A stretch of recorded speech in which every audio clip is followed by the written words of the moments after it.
ହାଏ ସାଙ୍ଗମାନେ, ଆପଣମାନେ ଭାବୁଥିବେ ମୁଁ ବୋଧେ ଓଡ଼ିଶାକୁ ଫେରି ଯାଉଛି, ହେଲେ ନା। ଯେଉଁମାନେ ହାଇଦ୍ରାବାଦରେ ରହିଛନ୍ତି ସେମାନେ ଜାଣିଥିବେ ହାଇଦ୍ରାବାଦର ସବୁଠାରୁ ଫେମସ୍ ହୁଏ ଗଣେଶ ପୂଜା। ଆଉ ଯେଉଁଠି ସବୁଠାରୁ ବଡ଼ ଗଣେଶ ହୁଅନ୍ତି ଆମେ ସେଇଠିକି ଆଜି ବୁଲିବାକୁ ଯାଉଛୁ।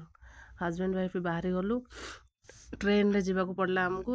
ଟ୍ରେନରେ ଗଲୁ କାହିଁକିନା ଭିଡ଼, ଯେତେ ବହୁତ ଭିଡ଼ ଥାଏ, ସେଥିପାଇଁ ବାଇକ୍ ନେଇକି ସେଠି ପାର୍କିଂ ବହୁତ ଭିଡ଼।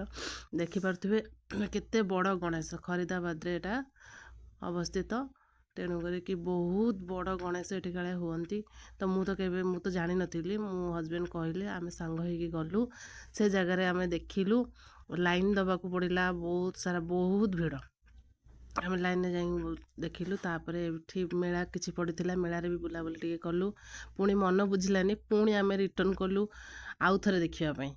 ପୁଣି ଆଉ ଥରେ ଗଲୁ, ଦେଖିଲା ପରେ ଯାହା ହଉ ଠାକୁରଙ୍କ ଆଶୀର୍ବାଦରୁ ଆଳତି ହେଉଥିଲା, ଆଳତି ବି ନେଇପାରିଲୁ।